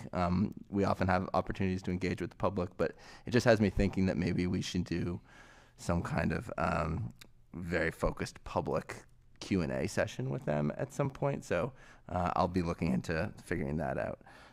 Again, as I said, the budget came in. I don't want to go into like crazy detail about that. I've asked for a detailed kind of response of it. Right now we have a really like rolled up report. And it's looking, as Steve Blatt said last time, very good. I think we can look to see if there's anything that we need to tweak or adjust, but right now I feel really good about where we're at. So yeah, next meeting, 1:15. Great, thanks. And I know you've had meetings almost every night this week, and I know a number of people between the planning board and your mechanical subcommittee and this meeting tonight. So yeah, it's a busy month already, and so thank you for, I know we have a number of people who have really committed to evenings to this project. So thank you, Tim, and I know some of our administrators too. Great. So the turf item is still on here. Jesse, do you? We haven't met as a turf committee, but in the planning board, something came up, one of the concerns people had. So PFAS-free field, yada, yada, yada. There's still going to be some microplastics because it's a plastic field. And so the landscape architects did present that, like, because drainage came up, in the drainage they can insert these canister filters, and you can put different type of filters in there. One of them can be for microplastics, one of them can be for heavy metals, all kind of things. So for not that much cost, it sounds like we can put something in there to put canisters in for the thing we're most worried about, whether that's microplastics or something else. So I think you know, we heard the community's concerns, and there are things I think we can still do. Yep. Yeah, and I know the other thing related to the field that's not turf is there might be a new sound system, and there was some community concern about making sure the volume's not too loud, and we face the speakers in the right direction if we get new ones. And I know we're looking at preparing the bid documents reflective of our vote on the turf field for January. So that's exciting. And we have been meeting with a lot of neighbors just to kind of jump on that around the turf and stuff like that. And I know Jeff has as well. So just know, like, if we haven't met with you, reach out, because there've been a lot of like one-on-one like walkthroughs and kind of figuring out, like, one of the things about the sound system and kind of even at night, like the direction of traffic with like headlights came up. So just know that that's really good feedback. I don't know if I would have really considered that. So those type of things are really really important for us to hear. So continue bringing that to our attention. Great, thanks. Christina, curriculum. No new report. The next meeting is January 27th, 3 to 4 on Zoom. I think that may need to be adjusted, and I will report back on that as soon as I know. Great. Thanks, Christina. Kim, equity. Nothing to report on equity. We're meeting again January 21st, and we'll come together to talk about our individual committees, subcommittees that we've broken up into.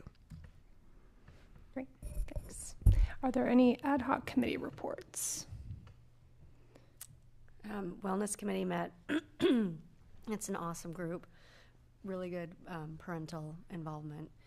And as Jeff said, we are working with the MIHAS data. This most recent meeting was to start discussing solutions for the sort of top concerns brought up by the data, which will continue and hopefully culminate in a thing to present to the community. It was a good, productive meeting. Great, thank you. I had my first meeting with the Athletic Advisory Board. They met this Monday, and it's, again, a group that includes students and administrators and coaches, and introducing the group, because again, it's the first time they've met this year, talking about their purpose, live stream for games, which is really exciting, updates to the athletic website. But I think with the most excitement was discussions around the turf field and what the other booster organizations and other community groups could do in support of the turf field. I think, we've made it clear in some of our conversations about what is included from the referendum perspective, and then, what isn't part of that, which may be some add-ons that booster groups are interested in. And I know they're putting together a survey of students and other coaches to see what they could potentially fundraise as add-ons. So I think that student survey is going out, and then they're going to try to bring together some of the boosters or other community organizations who may be taking advantage of the turf field around some fundraising efforts. So they're trying to coordinate that right now to be a nice add-on to turf field. Because yes, I've made it very clear we're including, not the base turf, and we're going to get the turf that meets all of our requirements, but there's some add-ons that, whether it's logos or other things that aren't part of what's going out to bid. So they're talking about other efforts that they can do in support of that. I know a scoreboard comes up quite a bit because both the position of the current board, I think lacrosse had a really hard time seeing it. So they're talking about whether they want to fundraise with that, and then the availability of space in the red building. I don't know what's the name of the red building? Field house. The field house, yeah. Which has been used to store maintenance equipment. That's now going to be able to be moved. There may be some opportunities to enhance or build out a weight room through fundraising. So they're going to survey to see what are some other add-ons that other groups in the community could support. So that's work that's going on, or other sponsorships. So that was the discussion of the athletic advisory. All right. That made it through the committee reports, and now the last item is communication. We were looking at the January 2nd meeting, which is right after everyone's getting back, and I think that we might have the opportunity to cancel that meeting because Jeff moved up his report today on the strategic priorities. So I think we will be canceling the meeting on January 2nd. I know that gets to be a tough week with everyone getting back for the new year. So you will see that being canceled, and I think there's just maybe one thing that gets moved to the other meeting in January. So you'll see that cancellation coming through. I'm trying to think, were there other updates? The board goes back to school. Yes. We'll be sending an email out, but generally in January, we start, we actually already have dates with the administrators where we have several opportunities for you to come and visit a school for an hour if you can make it. We've had board members make one meeting or 4 meetings. We try to do them at different times, but it's during the school day when students are there. We want you to be able to see students and programming, but Melissa will be sending out a schedule for board goes back to school after the break, and then you can kind of pick and choose which ones you'd like to go to. We make sure that all 4 schools are represented so that you have an opportunity to visit classrooms at all 4 schools, but it's for the board to be able to see, and the principals will show you things that they've highlighted or that might be in the budget or whatnot, just things that they think that you'll be interested in seeing while you're there. But it is during the school day because we have students that you're actually in classrooms with students. And then maybe also get to sit on an IB class at some yes, point. we often will different That's the first time. programs. This is my 3rd year on the board. I think that's the first time we've had the opportunity to do that. Yep.